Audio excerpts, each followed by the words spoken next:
UFC 310 just got announced a couple hours ago. I wanted to make this video earlier when it like first came out, but the Tattoo Retire fights were about to start, and I had to watch the fights. So I'm making it now. I want to give my opinion on some of the matchups. We got some pretty good matchups here. Let's start with Belal Muhammad versus Shavkat. Honestly, people were saying in December, oh, it's probably going to be Makachev or probably Aspinall, Alex Pereira again. That's the main ones I've been seeing. People didn't know. People really just had no idea what was going to happen in December. Damn. And honestly, I don't like Belal Muhammad. I don't like watching Belal Muhammad. I think a lot of people will agree with me. But I'm hyped up for this card. I actually am. This is a Belal Muhammad card and fight that I like this. I like this a lot. I have an unpopular opinion, but I'm gonna get to that in a bit. It's just a great card. It's not the best main event, but I think the card in general will stack up. And I think this is surprisingly going to be one of the best cards of the year, just based off fighting performances. Maybe not the names on the card, but just based off performances, based off the moments we're going to get. This might be one of the best cards of the year. I'm really excited for this. I don't even like Belal. Like I said, fuck Belal. Who gives a fuck about him? He's champion. He's champion. But the Pantoja fight's also really good. Kaya Sakura, if y'all don't know him, y'all should know him. I've been waiting for a while for the Kaya Sakura announcement. At first I was thinking, oh, they've waited this long. They're probably going to do Kai Kara France versus Kaya Sakura. But I'm completely fine with him getting another title shot. This does worry me, though, because he usually fights at bantamweight. I'm pretty sure. He usually fights at bantamweight. I don't know if he's ever made flyweight. And he's just getting thrown into a title shot. I understand why they're doing it at flyweight instead of bantamweight, because bantamweight, they have all their stars. They have all their matchups. Flyweight's a little... They have their stars, but they don't have anything new besides Tyra, who just lost. So, I understand why you bring him in. I understand why he gets the title shot. Don't sleep on Katsukura. Do I think he's Pantoja level? No. Do I think he's top 5 level in the UFC? Yeah. He beat Manel Cop. I know that's not really aging well, but he also lost to Manel Cop. I'm pretty sure they fought twice. Obviously the Manel Cop fight and the win's not aging well. But I got another unpopular opinion. If Cop just threw a little more instead of showboating, or instead of just saying, I'm going to kill you, and then just not doing shit, he has good skill. Cop actually does have good skill to make top 10 easily. He just doesn't do shit sometimes. It is what it is. Also, and if Manel Cop, the knockout versus him, doesn't convince you, he beat Kyoji Horiguchi, who's really good. Granted, Horiguchi beat him too, but it's Horiguchi. If you haven't, I understand I say Horiguchi, and you're like, oh, some of y'all might be like the guy who got submitted by Demetrius Johnson, or the guy who got cut from the UFC. Horiguchi, he was already a good fighter, already second best at flyweight at the time. And it's like, as soon as he left the UFC, he made a huge name for himself at one. He's been a great fighter. Or not at one, Risen. Great fighter. And Kai Sakura, man, it's a really impressive win in my opinion. Like I said, I don't think he should have got the title shot immediately. But it makes sense. There was no other matchup for him. They offered the fight to Royval. That's why it took so long. But Royval said no. I understand why he said no, because it's like, I'd probably rather fight Tyra than Kai Sakura, because you don't really have anything to gain from beating Kai Sakura. If you beat Kai Sakura, it's like, oh, I guess you really wasn't that good. But if you beat Tatsuro Taira, it's like, oh, Tatsuro Taira is a great prospect. We've seen him get wins. We know who he is. It's a great win. So, Kai Sakura, like I said, there's no reason for Royval to take that fight. He gets a title shot, and I'm down with it. Kai Sakura is entertaining. He's really entertaining. Watch his fights. Look him up. Do whatever you need to do. Just get the information. And honestly, this is a great card. Belal Muhammad, not the best main event. But Shavkat, these fans, because I know Belal Muhammad fans, they're real fans. Shavkat fans, they're real fans. And some of them are just a mixture of both. These motherfuckers are gonna be going crazy. They don't know who to support, which inbred's gonna win this time. And I'm leaning Belal Muhammad. I'm gonna give you early predictions. I'm leaning Belal Muhammad. I think Shavkat's a little overrated. Yeah, he has good wins, but enough to get a title shot? No. I think Jack Della Maddalena is probably better and deserves a title shot more than him. But Shavkat has the name. So it's... I don't even know how Shavkat's number 3, to be completely honest with you. I really don't. But, yeah, like I said, good co-main, good main event. And I just want to show you this. Let me do the transition real quick. I just want to show you this, right? You look at this. Obviously, Shavkat's record. He beat No Magny. We're going off notable wins. He beat No Magny. He beat Jeff Neal. He beat Wonderboy. Jeff Neal, that was a war. That was an actual war. He was able to tough everything out. Rear naked choked him standing, I believe. I believe it was standing. He held Stephen Thompson against the fence. And then he took him down and submitted him. Granted, he was injured. Not the best performance, but it was still performance. And he beat Neil Magny, but I don't exactly remember how he beat Neil Magny. Obviously, I remember he beat him by submission, but I don't remember the rest of the fight. Bad for me, I guess. But I want you to see this too, right? As you can see, this is Joaquin Buckley's record. And the reason I'm saying this, the reason I'm like, oh, some of y'all are probably like, why is it here? I think there's pretty good similarities, and I just want y'all to see this. Ignore the Chris Curtis. We're going only welterweight. He beat Alex Moreno.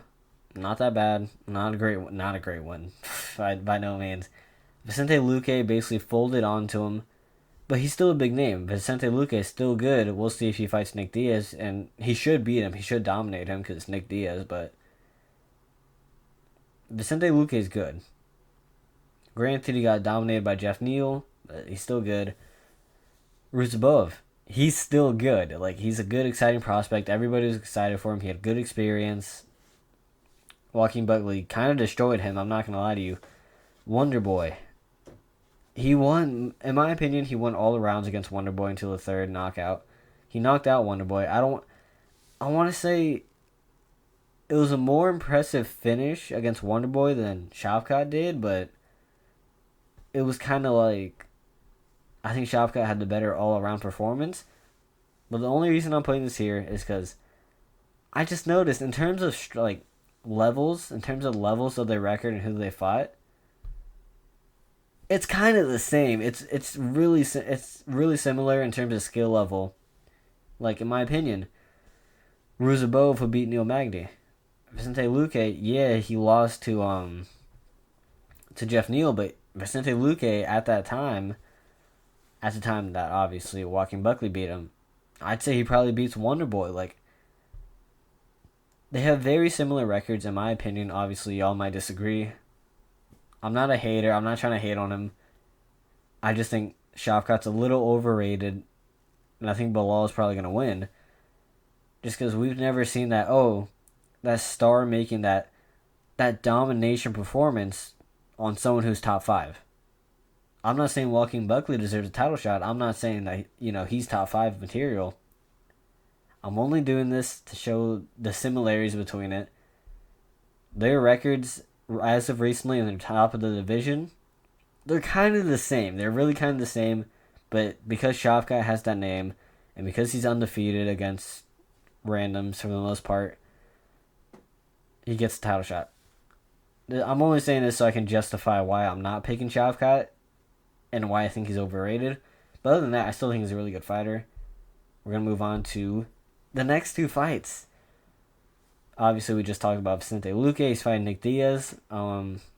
This was supposed to happen on the Whitaker-Liskarov card. It got moved back. I didn't think it'd be moved back this much, but apparently it is. Luque, if you don't win this, bro, retire. Diaz, if you do win this, retire. If Diaz wins this, he's ranked, by the way. In 2024, if Diaz wins, he's ranked. Nick Diaz could be a ranked fighter in 2024. Luke, please win. Or don't win. Actually, I don't want you to win. So please retire. Nick Diaz retire. Y'all retire happy. Luke has brain damage, basically, but so is Nick Diaz. And I don't. I hate that this fight's in. Where are they fighting? Saudi? I would. Oh, wait, no. This is the Vegas card. My bad. Yeah, this is a Vegas card. I'm happy that he's not fighting in Saudi Arabia or Abu Dhabi like they wanted him to. He gets to have his retirement fight in Vegas. I'm very happy for that. I don't think it should be above Gane versus Volkov. I'm pretty sure it is. But Gane Volkov 2, amazing fight. Winner of this probably fights Tom Aspinall next.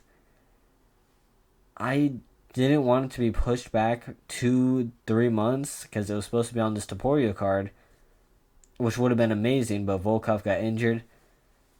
I'm leaning Volkov. I know Gane's really good.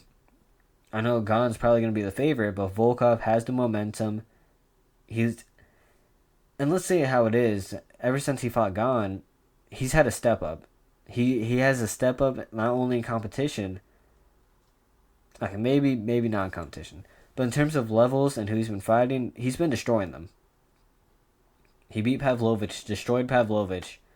Obviously, it wasn't brutal. Oh, he killed Pavlovich, but he fraud checked him. He really fraud checked him.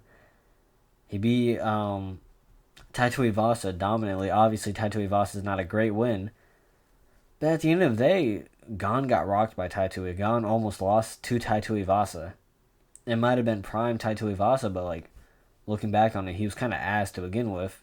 I like Taito Ivasa, but he was kind of ass to begin with. I'm gonna be real for you. You know what I'm saying? It's just I like Volkov. I think he's improved a lot more than Gane. Gane hasn't fought in a bit, and his last fight was against John Jones. So if you want to say, oh, John Jones been out for this amount of time, so is oh no, his last fight wasn't John Jones. It was Spivak, I think. I think it was Sergey Spivak where he had a really good performance, and he got to just beat the shit out of him. But speaking of which, he still hasn't fought in a bit of time. Volkov has been making his run since Gane hasn't fought. He has the momentum going into this. Gane was just shooting a movie, and Gane has literally been ducking everybody. He's been saying, oh, I want to fight Aspinall. But yeah, he turned down Aspinall. He turned down Pavlovich. He turned down multiple people. He turned down Curtis Blades. I don't know about you. When someone turns down multiple people, it's like in my mind, I don't like that mentality. I want the mentality where you're gonna fight anyone and you're truly confident you're gonna beat them. It doesn't matter what the reward is. You're truly confident you're gonna beat them. So I'm not saying that I'll fight anyone everywhere, like anytime. I'm not saying it because of that. I'm saying it because it just shows your mentality, where you're at right now. Gane's not a beast. He's not the guy where he's like, I'm just going to beat this guy up. No matter who he is, I'm going to beat him. And I think Volkov, the fight was really close. Gane clearly won the first fight. Volkov has improved tremendously. I can't say the same about Cyril Gane. I really can't say the same about him. Volkov's improved on the feet and on the ground. Gane improved on the ground. And I still probably wouldn't take him on the ground versus Volkov. I'm leaning Volkov here. But all in all, December's looking really good. I don't remember if Dominic Reyes is on this card. He's on one of these cards. He's on 309 or 310. This is a good way to end the year. And I'm guessing that means we see Makachev early next year, so I'm really liking this. One thing I will say about this card. I wished it was Jack Della Maddalena versus Belal, but I understand you don't want to do Usman versus Belal. It's stupid. Usman doesn't deserve a title shot. And I want to see Jack Della Maddalena fight either Colby Covington or Ian Gary. Because if Colby fights him, actually, I'm leaning Jack Della Maddalena in both of those fights. In my opinion, Jack Della Maddalena, he's one fight away from getting the title shot. He probably should have got the and I think he's more deserving than Shavkat, but that's debatable. And honestly, it's like I'm fine with this. I'm fine with this fight over Jack Della Belal because we get to see another fight from Jack Della, preferably early of the year. I'm guessing. Pantoja, this flyweights really building under him. You know what I'm saying? It's like you got Amir Albazi versus Moreno coming up. Roy Val versus Tyra just happened. I hope Kasakura wins, even though I like Pantoja. I hope Kasakura wins just because exciting matchups. I feel like flyweight is really just the rematch division. It's just a rematch after rematch because you know how lightweight was. Oh, Gaethje and Poirier, they're just not losing. They're staying at the top. It's just rematch after rematch. It's like eventually we want to see some new matchups, and that's why Tyra. Everybody loved Tyra because he was a new matchup, and he was good. So I'm hoping Kasakura can win, but I'm leaning Pantoja. Same with Luque. I'm hoping Nick Diaz wins, but I just have Luque winning, and I'm leaning Volkov, and I want Volkov to win because Gon saying I'm not gonna fight anybody. There's nothing in it for me. I don't want to fight this guy.